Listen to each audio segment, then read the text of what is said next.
Ever feel like your marriage is on autopilot? You're running the kids around, you're paying the bills.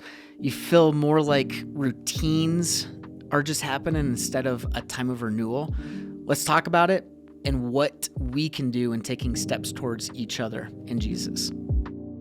Okay, so let's talk about something very real. You, and literally very... Like 5 minutes ago. Yes.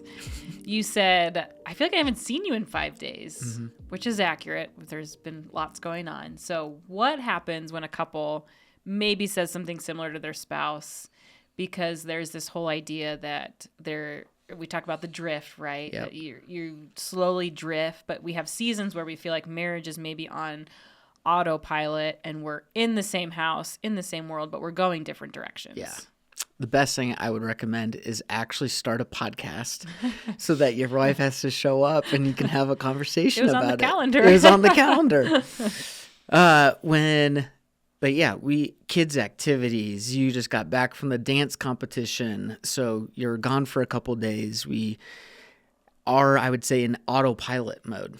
And with that, we need to find time and be intentional about reconnecting with each other to be able to share what's going on, not talking about kids, not talking about jobs, but being able to connect on a heart level and just to hear how you're feeling, like what's going on. Are you frustrated by anything that we can support each other in, but having that heart time to be able to connect with each other. I think it's so interesting that studies show whether you have kids at home yet or no kids at home, or you have a bunch of kids, that inevitably after you get married, your shared activity goes way down. And so when your shared activity goes down, it does become like a roommate situation because we're coming, going.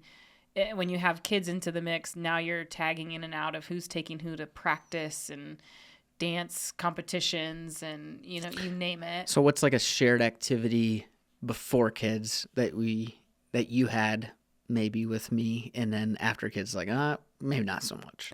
Well, I think it was just the consistency of, hey, let's go to the movies together. Like we were pretty good about just going and having fun experiences. Yeah.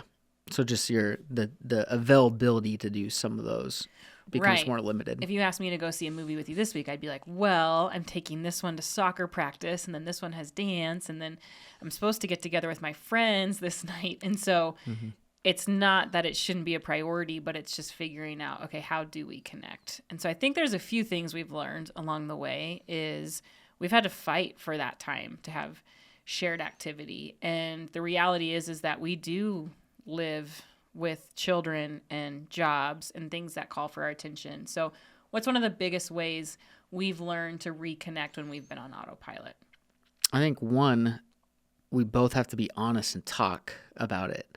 So there's been times where we'll both have feelings, but maybe they're uncommunicated. But you can feel like, okay, something is off. And it wasn't until we shared that with each other of like, hey, we need to be able to get some time to be able to talk about XYZ. And it's something that we both might have been feeling, but we didn't voice it out loud. I remember early on in marriage, you would say, like, I just don't feel like we're on the same page. And I'd be like, on the same page? I don't even think we're in the same book. Like, we're not even reading out of the same book here. Yeah. And so probably could have said it nicer. But I think that realization of whether one or both feels like there's some miscommunication or missing each other or autopilot happening, that we can truly take time to listen and validate and honor the feelings of the other. Because I think there's times where I've voiced it, but you thought, no, I thought we were doing pretty good. I thought I was doing all the things right. Yeah, no, totally. And that's why I think you can only speak for yourself to your spouse, but being able to be, one, approachable as a spouse and to be able to listen, be active listening for each other, but also just hearing like, man, what is God doing and working in my spouse's life right now? Are they anxious about something because a lie that they're believing, or are they worried about something because of false accusation from the evil one? Like, we want to think about those things and see how we can support each other in the midst of that. I think the biggest game changer for us, you kind of said, let's have the conversation first.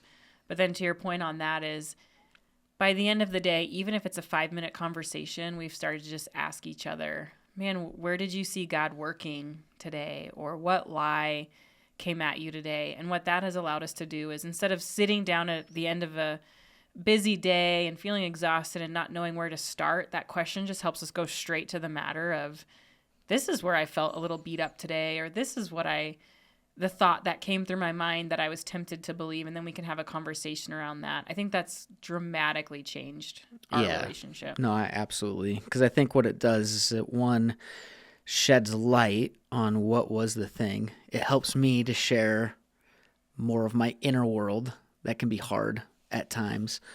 But it also allows us to be able to fight with each other, like fight together at what the lie is, because they just come at you in the midst of, right? And being able to name that. I think when a wise couple told us this early on, right? That we're not each other's enemy. We're on the same team. So when you can go, we're on the same team and I need to share this with you because, like you just said, you're fighting this with me and fighting against those lies, it's just created this emotional connection for us that has allowed the autopilot to kind of be turned off. So what if the lies that you're hearing is about your spouse in all? How do you handle that? Like, how do you handle sharing that and talking about that? Give me an example of, oh, you're so busy. Maybe you just don't, maybe the lie I'm hearing is like, you don't care about me because you're not making time for me and all. Like, how does a spouse share something like that? Like, in all, what does that look like? I think that when we've gotten caught in those conversations, it starts with an affirmation of, you have owned multiple businesses over the years where it's like me recognizing, hey, I know you are working so hard and you have given your time to so many different things. At times, that can leave me feeling like I'm not a priority. How does that sit with you? Yeah. So instead of me going, you just don't ever make any time for me anymore. Yeah. So see the difference? Big of difference.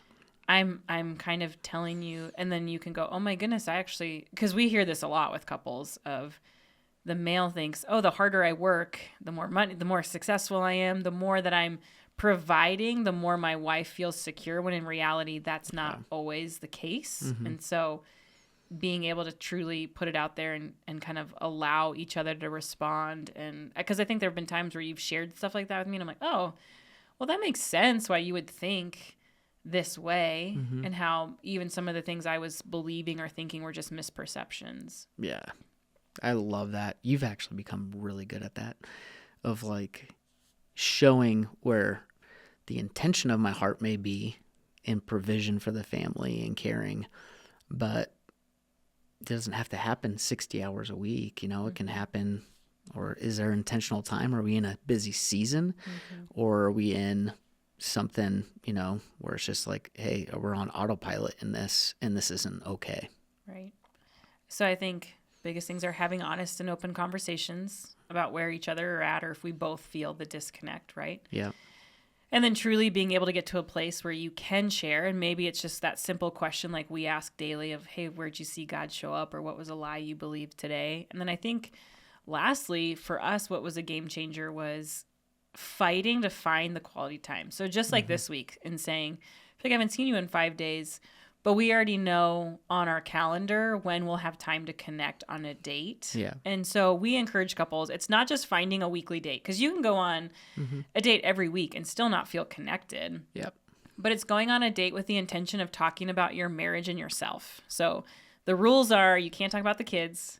You can't talk about work, which is extremely hard for us because we work together. Yeah. There's always something to talk about with work.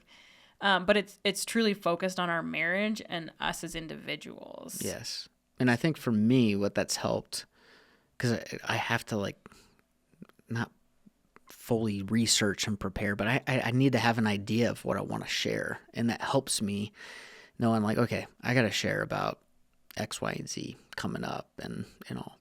Well, and I think there can be a comfortability to just talking about the kids.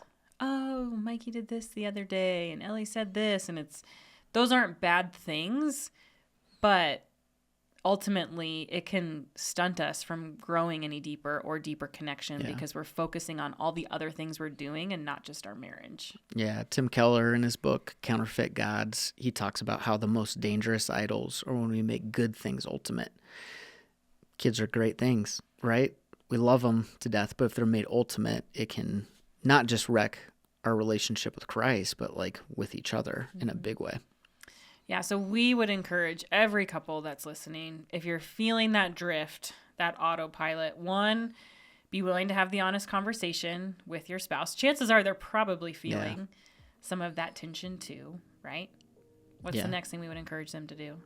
Be able to just open up, right? Be able to share, hey, what's God doing? What's the lie that I'm believing? Sharing what's under the surface a little bit more.